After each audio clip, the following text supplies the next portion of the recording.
Good afternoon. It is very hot and sunny. I've been planting a couple seed varieties directly into the ground, so I've got to water them. You've got to keep these things moist, and there might be some other things in my garden that need a little bit of water. My very first Barbados cherry right here. Let me hide under this banana tree for shade. This banana tree is absolutely giant, and I think they really like how much rain I've been getting. This is the dwarf banana that's really young. It's a red dwarf, so it'll be tiny little red bananas. So hopefully I won't be allergic to them. I am kind of allergic to regular bananas. If I cook them, it's fine. But this thing is just enormous. Here's my Cara orange, and it is got so much new growth. All of that green you see is brand new. See, it's been so wet for the past few days. We've had so many rainstorms that I kind of forget how hot it gets and how dry the soil can get. I waited for the sun to set a little bit longer because it was just so hot out here. So let's finish watering. We've been getting these crazy storms lately, and they've just been loving it. I've just been picking the beans that are close to touching the ground here because I like them to go over this little trellis we have because I like the shade and the greenery. I'm gonna plant even more beans. I did just plant outside. It's called the Painted Pony, and it looks so pretty. It's actually a bush bean, so that means it doesn't need to trellis as much as the pole beans do. So it kind of just grows a little bit lower to the ground. Something great you can do with your tomato plants is tap them. I usually hold the kind of main stem with my thumb and then tap on the stem, and it helps it pollinate itself because it has both male and female parts to the flower, so it is self-pollinating, and it just gives it a little bit of help. So if you're not getting as many tomatoes as you'd like to see, try tapping them. I've got some beautiful marigold flowers too, and I've found them to be quite resistant once they get going. They can handle a lot of stress from different weather, etc. The trick is just really germinating them. They like light to germinate, so you don't want to bury them too much. They need to be constantly moist as well, so it can be kind of tricky to grow them from seed. But once you do, they're in your garden, and they're so good for keeping away pests. I plant them by my tomatoes, and I have barely any. Just a couple caterpillars here and there that I can just pluck off myself. And sometimes my beans try to grow up my tomatoes, so I have to untangle them, but that's okay. And I just like to come out here occasionally and clip off any of the rolled up leaves I see, or if you see this kind of white webbing, a lot of the time it's caterpillars.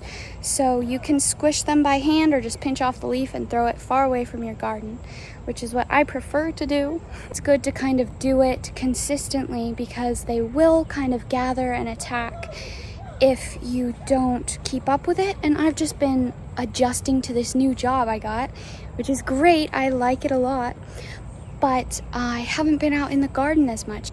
And I just love how good tomato plants smell. I feel like it's one of the best things about them.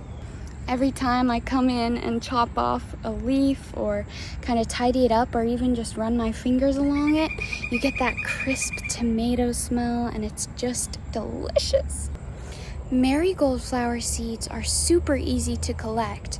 The flower's petals will start drying up, and then the whole kind of flower will dry up, including that little base part of the flower. When that happens, you can pick off the flower and just pull out the little flower petals, and you should have a ton of little seeds in there. It's like nature's seed packet. Now, I planted a couple of echinacea flowers maybe a year ago. That might be a little too generous. It might have been less time ago than that. But I was wondering to myself a couple months ago, why are they taking so long to come up? I looked it up, and apparently they flower, and they flower the second year And because of their blooms, that's when they start to take off and get tall. So right now it's just laying the groundwork. And so they're super low to the ground. They're really cute, kind of inconspicuous, but sometime in the next year, I hope they will bloom.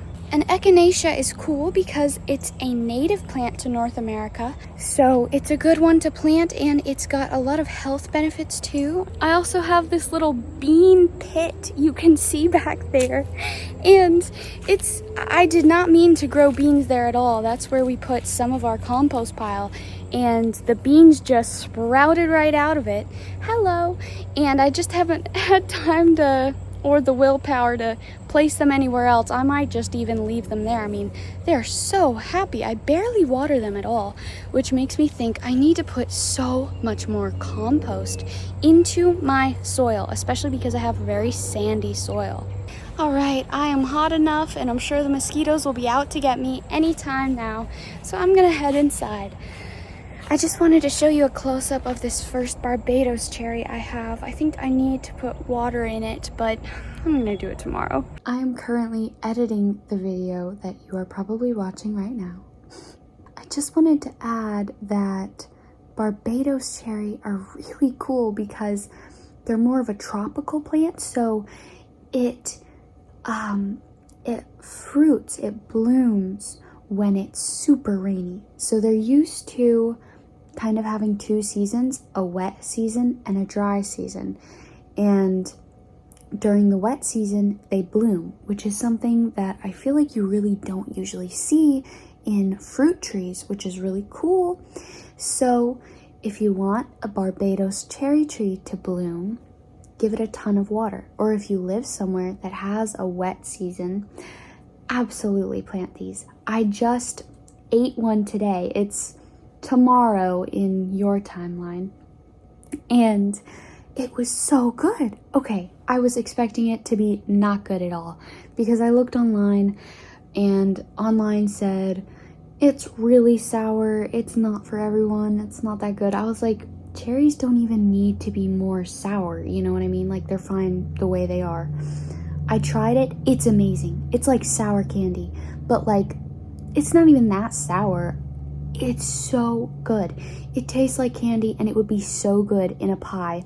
And I'm not just saying that because you need to get rid of the berries because they don't taste that good and they need extra sugar. They're sweet, they're delicious, oh my gosh. If you live somewhere where you get enough sun to have a Barbados cherry tree, I highly recommend it. It's delicious. In fact, it was so good that some pests decided to take a few bites out of our first cherry, but that's okay. It made me think that I actually need to buy one or even two more Barbados cherry trees. Maybe buy two that pollinate together well, because fruit trees, they like to have a fruit tree of a different variety, but the same, like an orange tree. Like, I have a navel orange tree and a caracara orange tree. That's because they both bloom around the same time, but they're different varieties. So I think that competition really makes them produce. That's my hypothesis, at least. But in any case, it does up your yield by so much. Anyways, I'm getting sidetracked, but thank you for watching, and I think I'm about to end this video right now. Thank you for watching, and I'll see you next time. Bye.